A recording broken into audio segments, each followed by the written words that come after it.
Narad news daily bulletin, खबरें आपके आसपास की, अब आपके मोबाइल पर।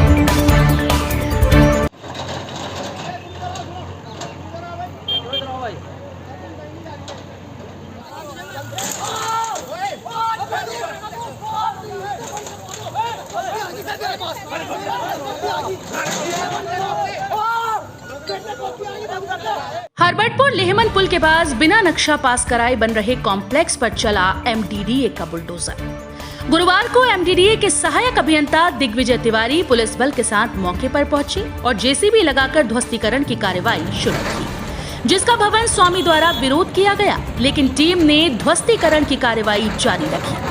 भवन स्वामी के द्वारा स्टे की कॉपी दिखाने के लिए टीम से 10 मिनट का समय मांगा गया, लेकिन एमडीडीए के अधिकारियों ने बिना वक्त गवाए अपनी कार्रवाई जारी रखी।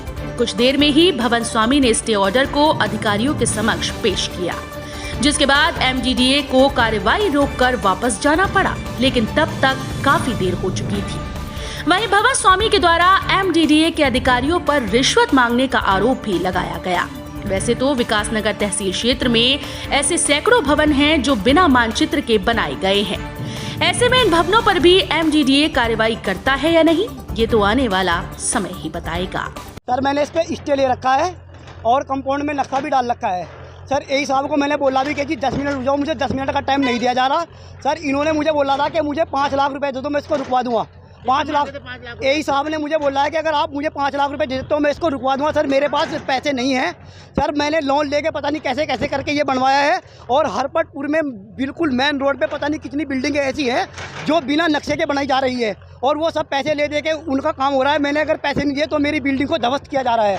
ये ध्वस्तीकरण के आदेश दिए गए थे, जिसके अनुपालन में कार्रवाई की जा रही थी। अभी भी हमें ज्ञात हुआ है कि ये कमिश्नर साहब के यहाँ से कुछ आदेश आया है, तो इसके अनुपालन में हम अभी रोक रहे हैं। अब जैसा हमें आदेश मिलेगा हम उसी के अनुसार करेंगे। अच्छा ये बताएं सर कि विकास नगर में भी है कहीं इलीगल जो कंस्ट्रक्शन? नहीं, देखिए कार्रवाई नहीं, सुनिए, विकास नगर में जो भी हमारे संज्ञान में आता है हम उनका चालान करते हैं। चालान करने के बाद उसकी कार्रवाई होती है जैसे जैसे आदेश हो रहा है। अभी हमने शिमला बाईपास पे जो अवैध प्लाटिंग थी हमने उसका 40 बीघा एक जगह, 30 बीघा एक जगह हमने कार्रवाई की है। अभी हमने कुछ दुकानों को भी सील किया है। तो जैसे जैसे हमें आदेश मिलेगा हम तो आदेश का पालन करेंगे। इन्होंने आरोप लगाया हमने 5000 की रिश्वत मांगी इनसे।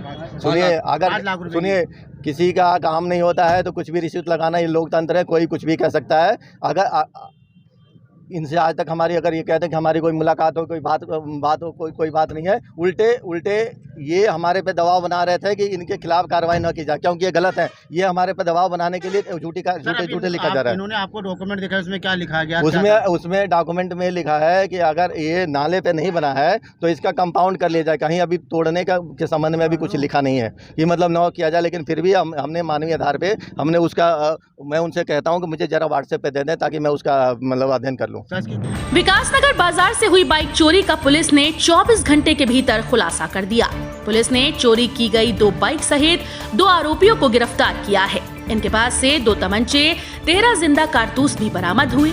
बुधवार को दीपक बिजलवान पुत्र करमचंद बिजलवान निवासी वार्ड नंबर 6 विवेक विहार ने पुलिस को दी तहरीर में बताया कि उसकी बाइक 11 मई को चोरी हो गई है, जिस पर पुलिस ने मुकदमा दर्ज कर जांच शुरू की। पुलिस ने चेकिंग अभियान के दौरान शक्ति नहर के पास 2 बाइक सवारों को रोककर उनकी तलाशी ली।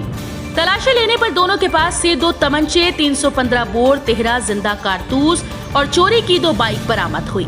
आरोपियों ने एक बाइक की नंबर प्लेट बदली हुई थी। आरोपियों ने देहरादून के सहारनपुर चौक से भी एक बाइक चुराई थी। पकड़े गए आरोपियों की पहचान गुलबहार पुत्र गफ्फार निवासी बहसूमा मेरठ यूपी व सलमान पुत्र सालिक निवासी चिलकाना सहारनपुर यूपी के रूप में हुई। आरोपी गुलबहार देहरादून में 5 वर्षों से टाइल्स लगाने का कार्य कर रहा था। वह विकासनगर में भी टाइल्स लगाने के कार्य के लिए ही आया था।